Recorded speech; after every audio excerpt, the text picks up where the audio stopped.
In life, we all encounter obstacles, and those obstacles come in all different shapes, sizes, and forms. The question is, how do we handle those obstacles? Do we attack them head on, or do we allow them to make us quit? Welcome to the No Quit Living podcast, where we aim to motivate and inspire listeners to never give up on themselves, their dreams, or their goals.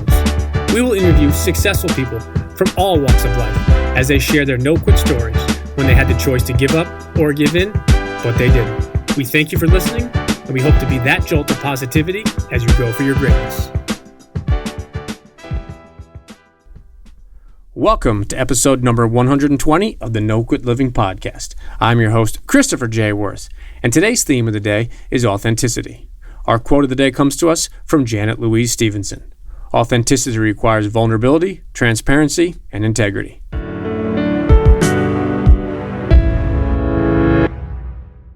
I'm very excited to bring you today's episode. I met our guest back in January of 2018 when I was speaking at an event in New York City. She and I connected, and it has been a lot of fun getting to know her. Veronica Kaulinis has an infectious smile, a love for life, and is as authentic as they come. She recently launched some very exciting ventures, and I can't wait to see where she goes. I hope you enjoy today's episode. Veronica, I'd like to welcome you to the No Quit Living podcast. Hi, thank you for having me. I appreciate you being here. So the first question we ask everybody is, are you ready to bring it today? Yes, bring it on. So the number one objective of our show is to motivate and inspire our listeners to never give up. And I was curious if you had either a story about perseverance or perhaps a challenging time that tested you and you could have given up or given in, but you didn't. Yes. This really happened to me very recently.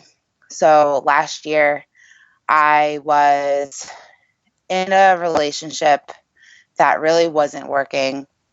I was working at a corporate 9-to-5 job in marketing, and I hated my life.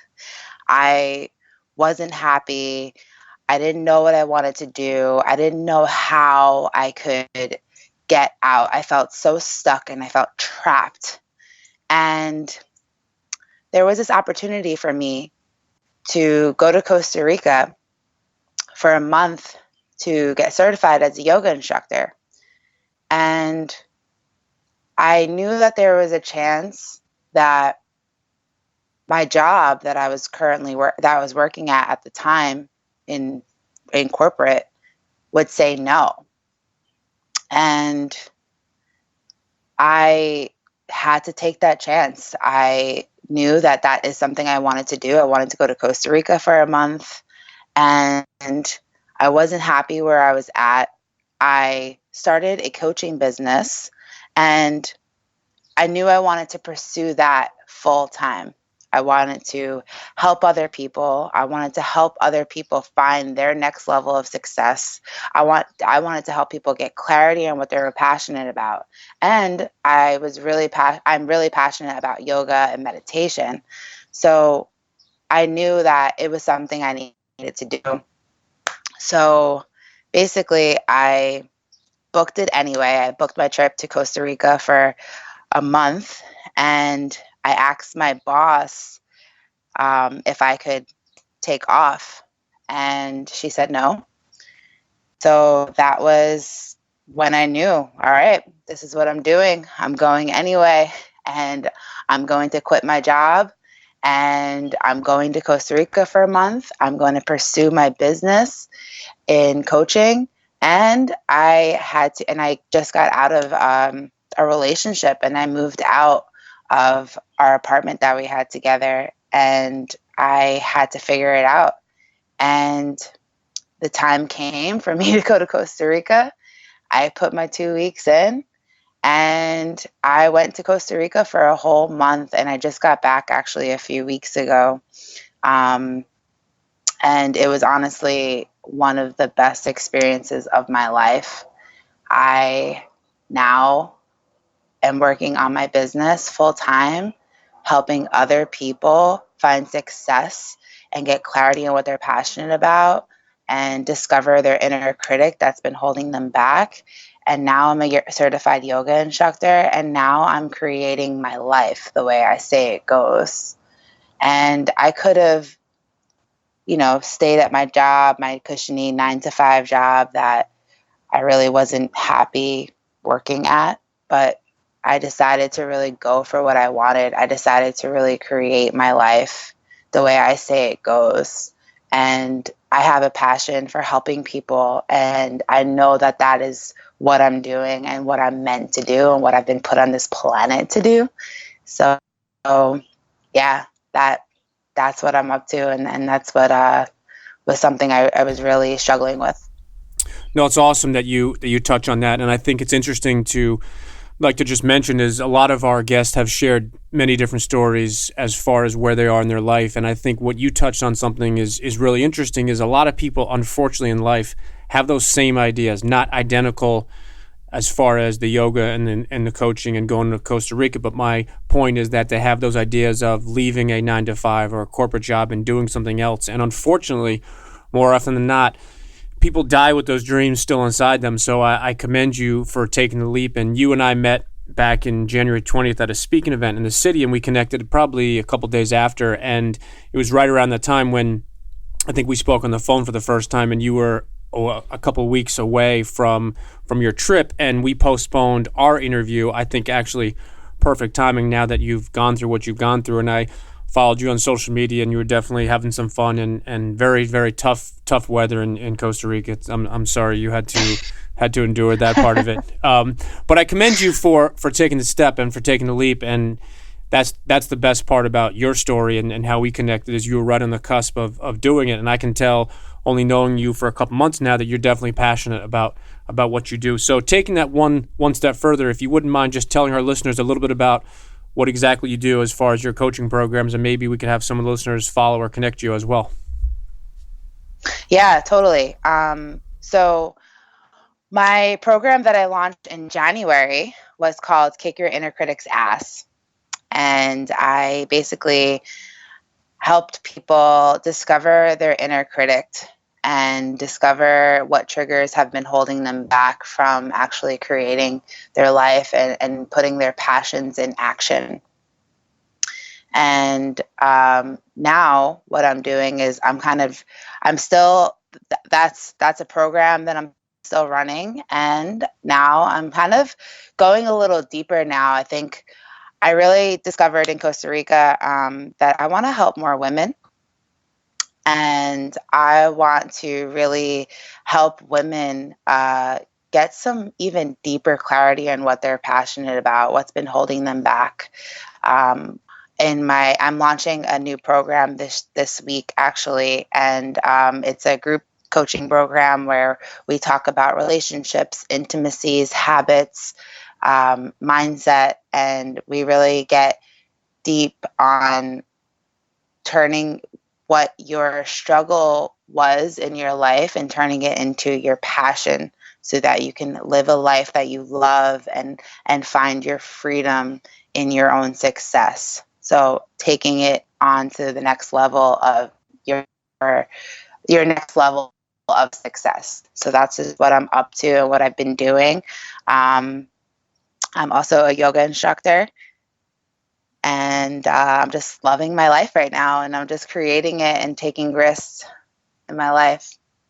That's awesome. The whole risk perspective of life is just what it's all about, is taking risks. And you're not going to accomplish all of them, not you, but in general, everybody doesn't succeed at everything they do. But I think every risk you take, you're one step closer to whatever that passion is. And you just touched on the word success for a minute. So I want to ask you, how do you personally define success, and what does success look like to you? So success to me, it's at the end, it's how you feel at the end of the day. Regardless of what you accomplished or what you didn't accomplish, it's how do you feel? And and then for me, success isn't measured by looking good or by how much money you have.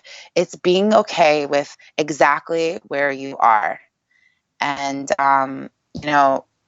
coming from corporate, and I mean, like, a lot of people, I respect anybody who works in corporate. A lot of the people, that is where they make their money. That's their bread and butter.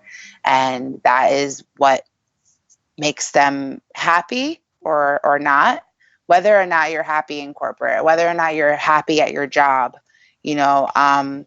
Sometimes we are so consumed with achieving and doing more and being the best and having the best, and rather than looking at how are you feeling, like what is it that you're doing every day that's making a difference in somebody else's life, or how do you feel about yourself? And like for me, working in corporate, like that's just not for me anymore. Like it's just, that's my story and my journey.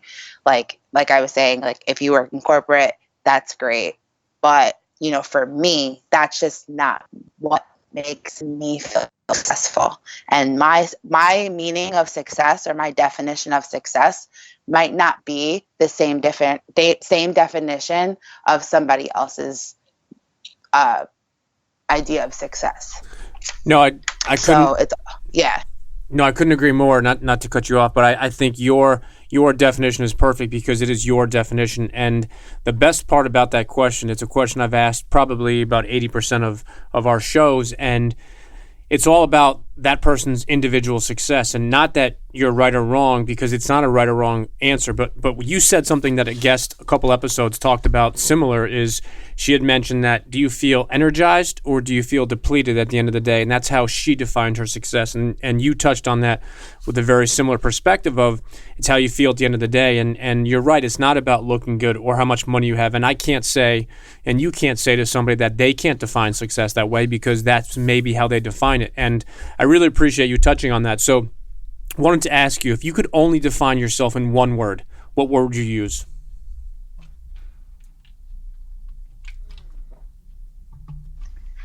Authentic. That's a good word, and I definitely would say that's very accurate for you. So one of the things we touch on in our show is the morning and daily rituals or habits. I was curious if you have any morning or daily or even rituals or habits that you swear by. Oh, yes. So actually, this has been heightened for me since I got back from Costa Rica. Basically, I wake up early by 6:30 a.m. to 7:30 a.m. around that time. As soon as I wake up, I sit up, I close my eyes and meditate for at least 5 minutes. I drink water with lemon in the morning.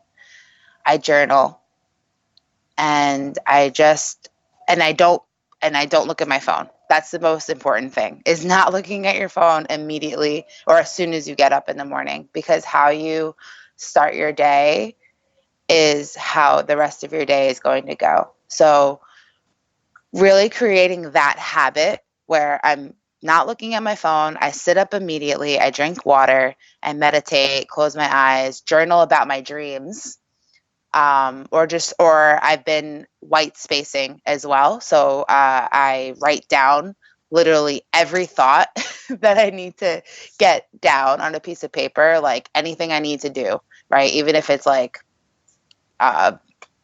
take out the garbage, I write it down. This is kind of like white spacing your day.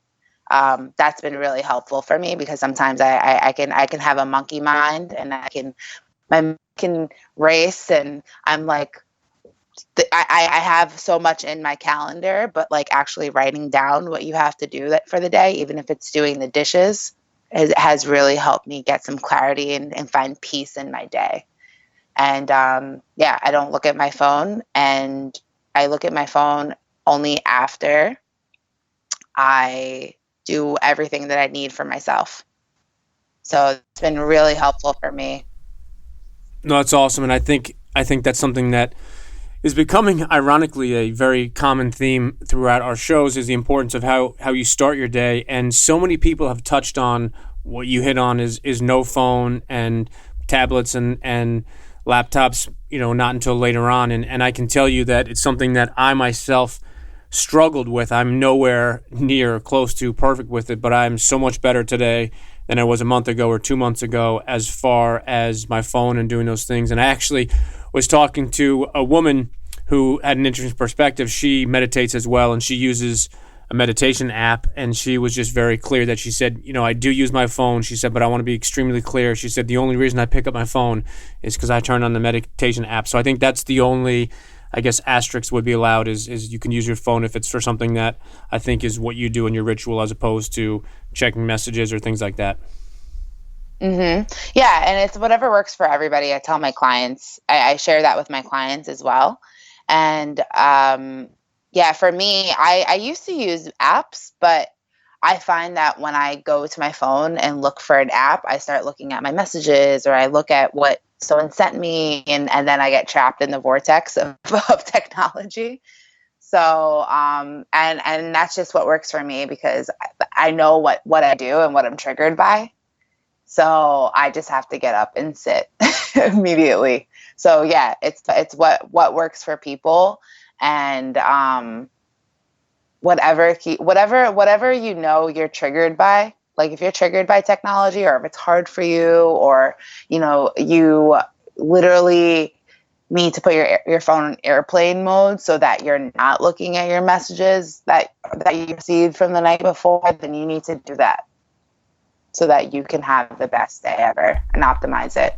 No, you touched on something that was interesting is you said you share some of that information with your clients, and I do the same with mine. And what I recommend to them is don't take what I do or what I recommend as gospel. What I tell people all the time, and the reason I ask this very specific question on each episode is I'm always looking to learn and tweak. And that's what I want to do for my clients and the people that work within my program, is just let them know, hey, there's other things out there. And what works for you might be perfect for me, other than one tweak here or there. And that's what I tell people is and that's why I love this show, because I want to bring ideas and suggestions. And what I never want to do is I never want to come across to my listeners and my clients as one size fits all. What I want to come across as, if you're looking to improve, tweak, change one or some areas of your lives, don't just listen or read one specific thing from one person.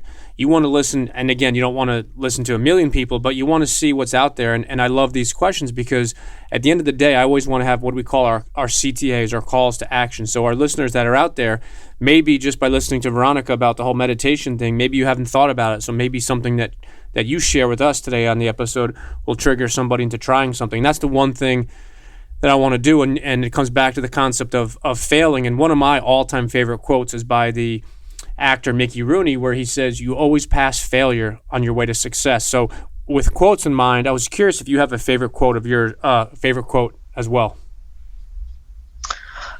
So many quotes, but one of my favorite quotes is by Brené Brown, and she touches so much on vulnerability, and that's also something that I'm really untapping in myself, is authenticity and being vulnerable. So she says, vulnerable is about showing up and being seen.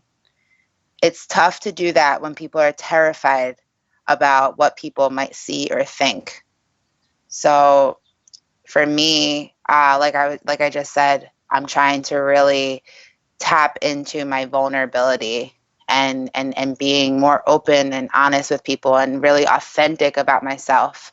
And I find that the more vulnerable I am, the more transformation I get, and the more I really get to see myself, and the more I really get to see and get clarity on what it is I'm actually doing and what I want. And that's what I really share with my clients. And we really go deep on is vulnerability, like really sharing about what's going on for you, and really getting crystal clear and really honest with yourself about what that is that you want.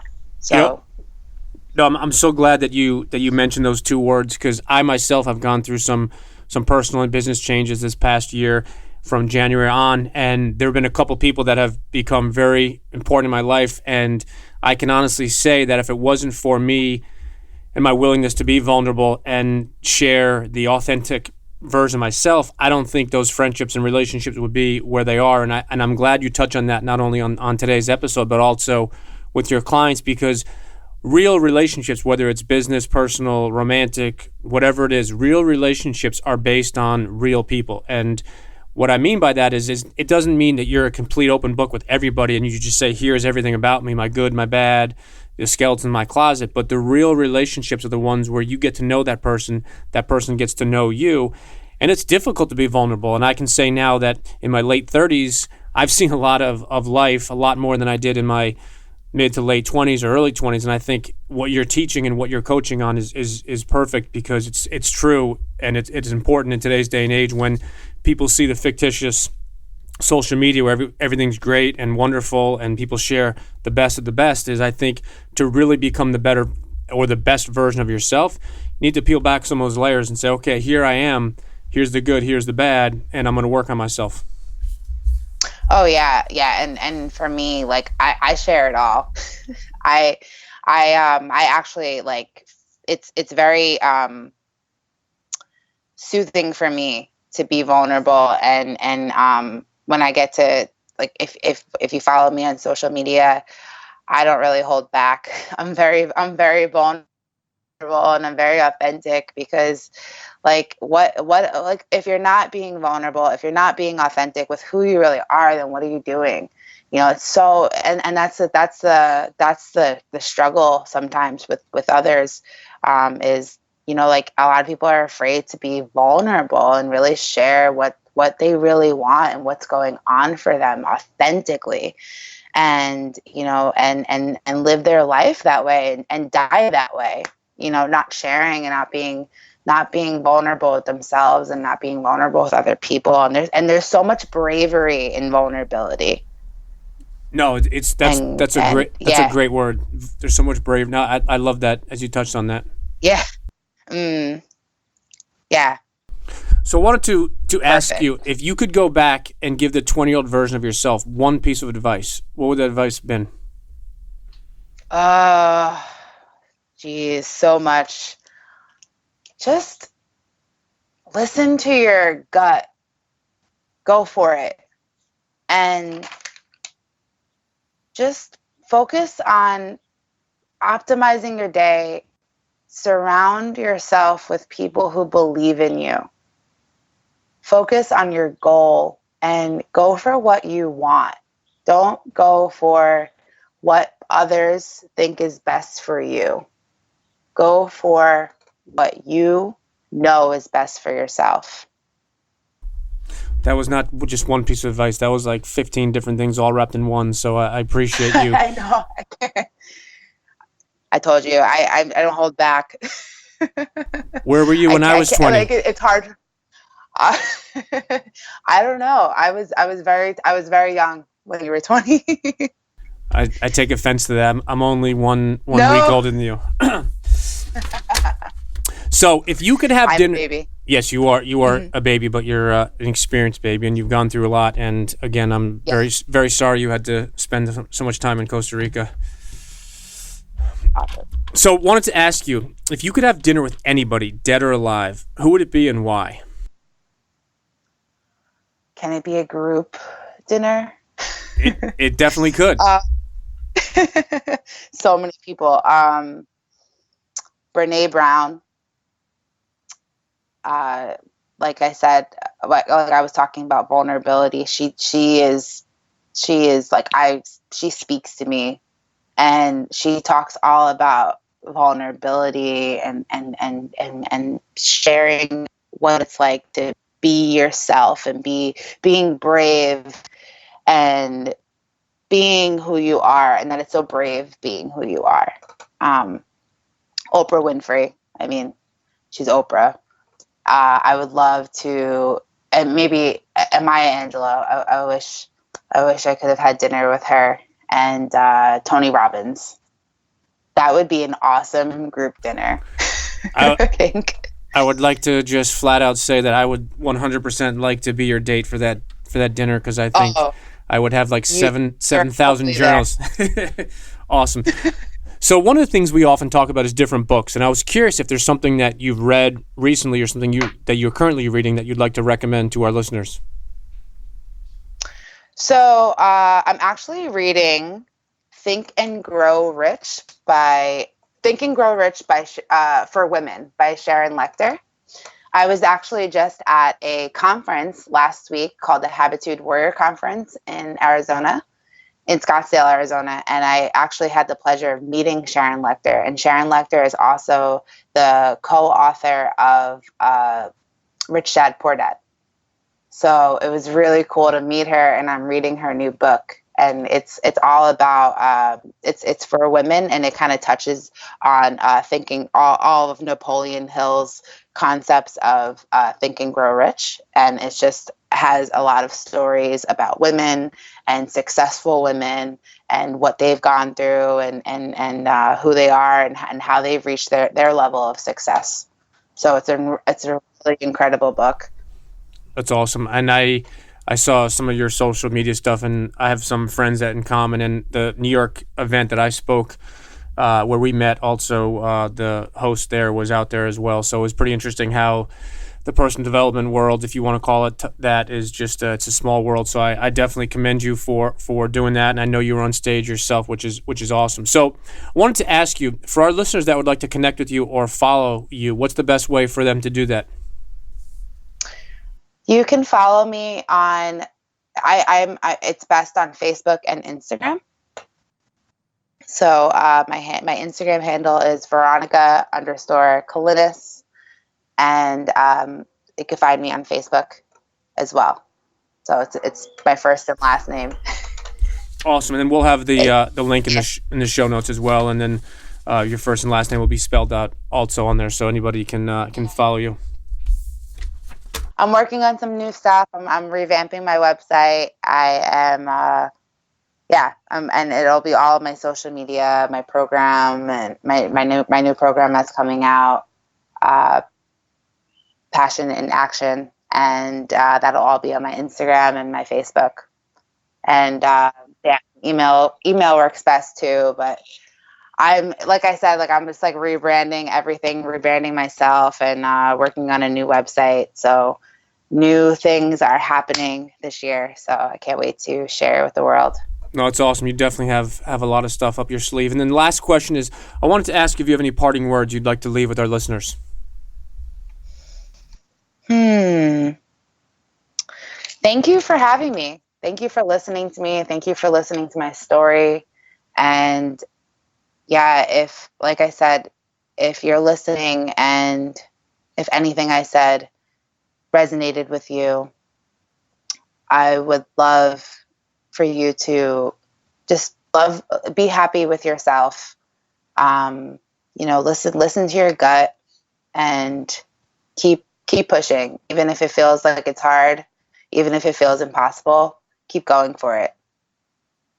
Advice that rings very, very near and dear to the No Quit Tribe. So listen, Veronica, I truly appreciate you spending some time with us today. I look forward to definitely connecting with you, and I appreciate you spending some time with us, and I'm excited to see and follow all the things that you will be launching, not only this year, but moving forward. And again, I commend you for taking that leap, because so many people think about doing things as opposed to doing them. So I commend you for that, and I definitely hope we can talk again soon. Thank you so much, Chris.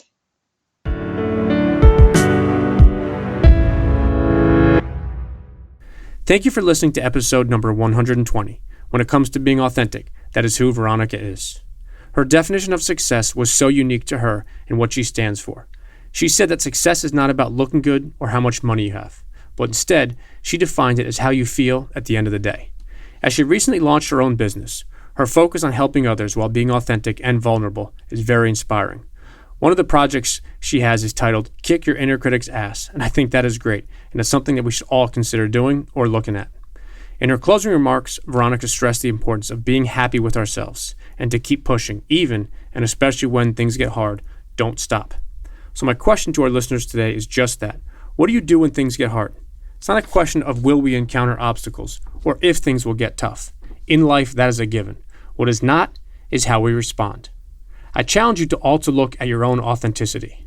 The Webster Dictionary defines authentic as real or genuine, not copied or false, true and accurate. So today, when you go about your day or your evening, remain true to yourself. Be honest, genuine, and strive to be the best and the most authentic version of you as you go for your greatness. And lastly, to our listeners, thank you. We truly appreciate your time, and we hope our episodes inspire you to keep on attacking life and never giving up. To quote Dr. Norman Vincent Peale, it's always too early to quit.